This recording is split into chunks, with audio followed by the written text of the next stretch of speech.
किसी वृक्ष के नीचे बैठकर, अपनी कुटिया में बैठकर, या कहीं एकांत स्थल में बैठकर राधा राधा प्रियाक्षम जपन, प्रियाजू का नाम या अपने प्राण पे प्रभु का जो नाम प्रिय हो, मान लीजिए बहुत बड़ी बात है, अगर मान लिए तो जीत जाओगे।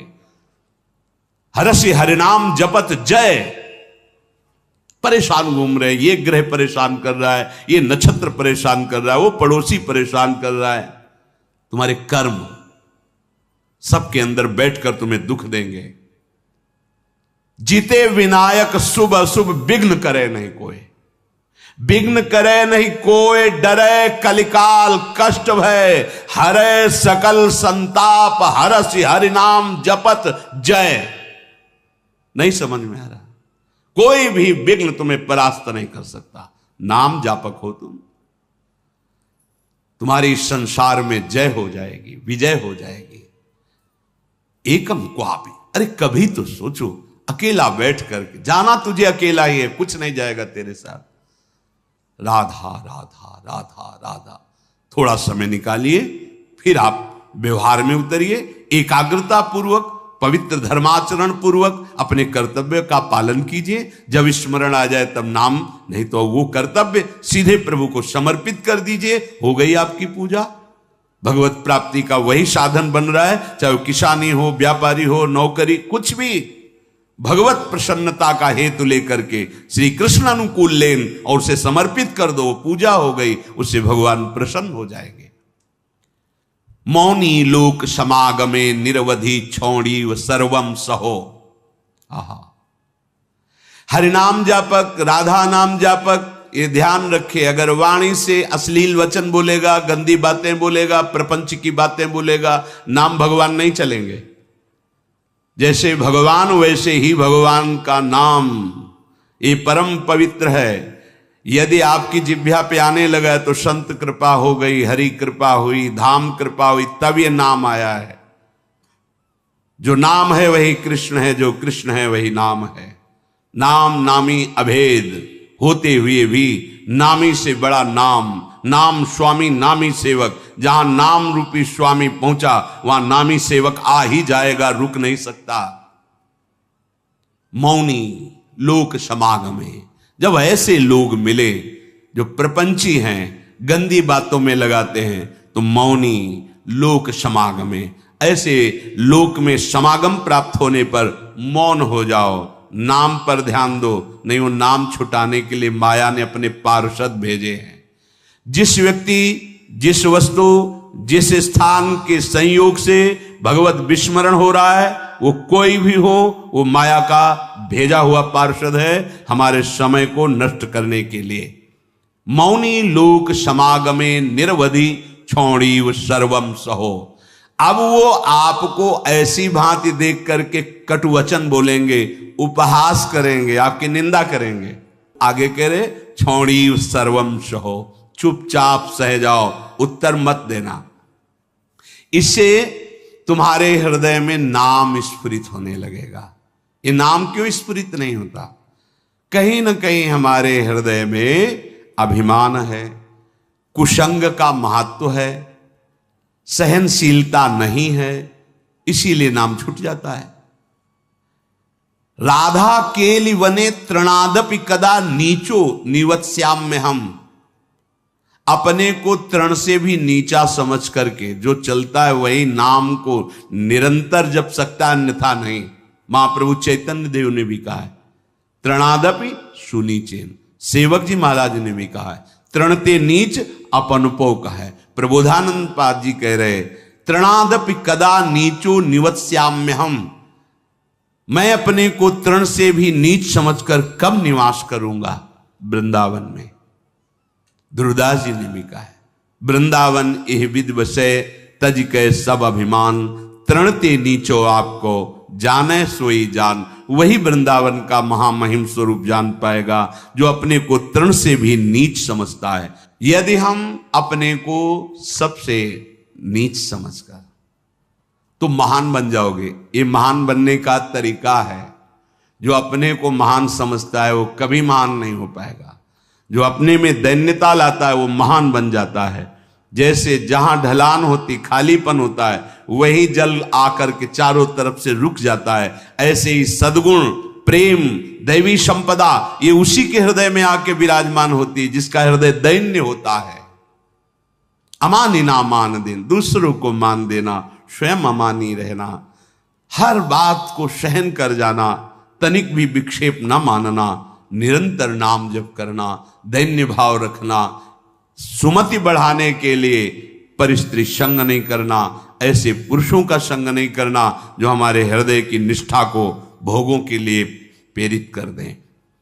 अगर हम प्रपंच की बातें करेंगे, अश्लील बातें करेंगे तो नाम नहीं चल पाएगा, वाणी अशुद्ध हो जाएगी। एक बार कृपा हुई है, नाम सुनने को मिला है, जपने का भाव बन रहा है, अब सावधान रहोगे तो जप प्रारंभ हो जाएगा, फिर होने लगेगा। असावधान हो जाओगे तो कई जन प्रश्न करते हैं कि पहले तो चलता था, बंद हो गया, असावधान हो गए, कुमति बढ़ गई, मलिनता आ गई, इसलिए नाम भगवान अंतर ध्यान हो गए। अगर आप आदर सहित नाम जपोगे, अपने में दैन्य भाव रखोगे, प्रपंच की वार्ता करने से डरो, कोई वाणी से ऐसी बात न निकले जिससे नाम भगवान नाराज हो जाएं और हमारी जिह्वा से अंतर ध्यान हो जाए। बहुत दैन्य भाव रहे तो ऐसे वचन निकलेंगे ही नहीं। ऐसा कोई संग, ऐसा कोई पदार्थ जो हमारे भजन को रोक दे, सावधान रहो। जाके संग कुमति मति उपजय, करत भजन में भंग, तजोरे मन हरि विमुखन। वो पदार्थ भी हो सकता है, वो व्यक्ति भी हो सकता है, वो हमारा समागम किसी भी स्थान से भी हो। ऐसे स्थान पे जाना, ऐसे वस्तु से का सेवन करना, व्यक्ति से मिलना जो हमारा भजन छुटा दे, नहीं नहीं। बहुत दुर्लभ बात आ गई है कि हमें राधा नाम में रुचि हो रही है, राधा नाम जपने की प्रेरणा हो रही, ये नष्ट ना हो जाए, ये बढ़कर ऐसी स्थिति में आ जाए, चलते फिरते उठते बैठते खाते पीते सोते जागते हर समय राधा राधा राधा।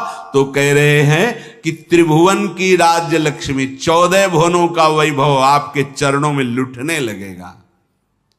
विश्वास कीजिए। श्री राधा किंकिरेणाम लुठत चरण यो अद्भुता सिद्ध कोटि, करोड़ों सिद्धियां श्री जी के चरणों की दास्ता का जो भाव लिए उनके चरणों में लौटती रहती है। प्राण भले चले जाएं, पर अब हम अगर गृहस्थ में हैं तो पराई स्त्री का काम भाव से न तो दर्शन करेंगे, न संभाषण करेंगे, न स्पर्श करेंगे। अगर आपको सुमति बढ़ानी है, संपत्ति बढ़ानी है, सुख में निमग्न होना है, दुख से बचना है, तो प्रार्थना मान लीजिए ये खिलवाड़ नहीं है। पर स्त्री गमन सीधे दुर्गति है। जो कानून है वो कानून है, ये भगवत कानून है, वैदिक सिद्धांत है। और हमारा मन जब तक सिद्धांत से नहीं चलेगा तब तक भले कोई बाहर दंड दे ना दे, हमारा हृदय हमको दंड देगा, जलाएगा। ऐसी परिस्थिति पैदा होगी कि आप जलते रहोगे बिना किसी कारण के। प्रार्थना है ये मन के बहकावे में और ऐसे लोगों का संग जो कि अरे मनोरंजन है, ये मनोरंजन नहीं, तुम्हारा सर्वनाश है। क्या कमी थी रावण में? महान देववंदित पुलस्त जी का अंश है, पुलस्त जी के अंश से प्रकट हुआ। विश्रवा जी, पुलस्त जी ही ने अपना दूसरा रूप धारण किया। वैसे भी पुत्र को आत्मा ही कहते हैं। ऐसे पावन वंश में परम पवित्र ब्रह्म ऋषि है पुलस्त जी, और तपस्या में अद्वितीय है रावण। साक्षात ब्रह्मा जी प्रकट होकर जो तुम्हारी इच्छा हो वरदान मांगो। उत्तम कुल में प्रकट हुआ। ब्राह्मणत्व जहां छाया हुआ है, ऐसे ऐसे पिता से, जहां तपस्या का धनी है और बुद्धिमान समस्त वेदों का पारंगत है, साधारण नहीं है, असाधारण है। शिव आराधना अपने प्राणों की भी आहुति देने के लिए तैयार है। इष्ट देव भगवान शंकर के लिए कई बार अपने शीश उतार कर चढ़ाए, कई बार अपने भुजाओं में झूला झुलाया। कैलाशपति भगवान शिव को मैं कैलाश सहित बलशाली चलत दशानन डोलत अवनी, जहां पृथ्वी में चरण रखता तो झुक जाती धरती। जिस लोक में जाके भुजा ठोक देता लोकपाल भयभीत हो जाते। क्या वैभव में कमी थी उसके? सोने की लंका थी। पर स्त्री गमन का स्वभाव, एक भयानक दोष, पर स्त्री गमन का स्वभाव उसका सर्वनाश कर दिया, सर्वनाश कर दिया इसी स्वभाव ने। और उसमें जो भी आप ढूंढो सब कुछ मिलेगा उसमें। बहुत ही प्रवीण, बहुत ही बलशाली, प्रताप, सब कुछ अंदर था। एकमात्र दोष, आग लग गई पूरे वैभव में, पूरी उसकी पवित्रता में। और बंदर पैरों से खोपड़ी ऐसे जैसे फुटबॉल ऐसे मारते थे। मंदोदरी रो के कह रही थी, राम विमुख असहाल तुम्हारा। भगवत विमुख होने के कारण ये दोष तुम छोड़ नहीं पाए। हम तुम्हें बार बार पैर पड़ के समझाती रही, और आज तुम्हारी ये दशा है कि तुम्हारे कुल में कोई रोने वाला नहीं। शब्द याद कर लो। ये पर स्त्री गमन, ये बहुत बड़ा अपराध है, जिसे आज लोक व्यवहार में एक मनोरंजन माना जाता है। चाहे वो पर स्त्री गमन हो या पर पुरुष गमन हो। सावधान हो जाओ, तुम्हारे पुण्य क्षीण हो जाएंगे। सावधान हो जाओ, तुम्हारी आयु नष्ट हो जाएगी और तुम्हारी बुद्धि भ्रष्ट हो जाएगी, और तुम अंदर से ऐसे अपराध करोगे कि भयभीत बने रहोगे। देख लेना, ये परिणाम लिख लो। जिनको समझ में आता है अरे तो सब क्या है, तो आगे देख लेना क्या है। अगर कुमति को दबाकर सुमति को बढ़ाना है तो नियम ले लो, चाहे प्राण निकल जाए, पर पराई जिसका हम पाणी ग्रहण किए हैं उसके सिवा किसी और स्त्री के साथ काम संबंध नहीं। अगर ये नियम निर्वाह कर ले गए तो बहुत कुछ जीत जाओगे, क्योंकि सबसे बड़ा शत्रु यही काम है। ये बड़े बड़े ज्ञानियों का भी वैरी है, फिर साधारण पुरुषों की तो बात जाने दो। पर नियम में बड़ी सामर्थ्य है। अगर ऐसा नियम ले लिया जाए तो निर्वाह हो सकता है। नाम जप कर रहे हैं, आप में सामर्थ्य आ जाएगी। प्राणांतेपि, प्राण त्याग सकता हूं, पर नासंगतिम, पर मैं किसी स्त्री का, पराई स्त्री का ऐसा संयोग नहीं कर सकता। विचर्यन स्त्रीणाम न, जो स्त्री आपसे गलत चेष्टा की भावना प्रस्तुत करे, बिल्कुल दूर हो जाओ। वो भगवान की माया से मोहित होकर आपको भ्रष्ट करना चाहती है। या जो पुरुष आपको ऐसा, तो आप कभी ये ना सोच ले कि बहुत सुंदर है, हमें सुख मिलेगा। नहीं, आपके सुकृत नष्ट हो जाएंगे। ये घटना देखी हुई कहते हैं। नया ब्याह हुआ था, बड़ी सुंदर जोड़ी, बहुत अष्ट पुष्ट, बड़े जमींदार ब्राह्मण थे। बस मन को यदि हम प्रभु में नहीं लगाएंगे तो ये भोगों में संतुष्ट होगा ही नहीं, क्योंकि वहां कुछ है नहीं। हर क्रिया के बाद नवीन आशा, नवीन आशा, नवीन, फिर नवीन पुरुषों की आशा या नवीन स्त्रियों की आशा। इसका स्वभाव ऐसा है, ये नवम नवम भोगना चाहता है, क्योंकि सुख है नहीं। वहां एक उन्होंने नौकर रख लिया, और वो भी पूर्व का, उनके यहां का, जो लड़की पक्ष का था, वहां से मंगा के।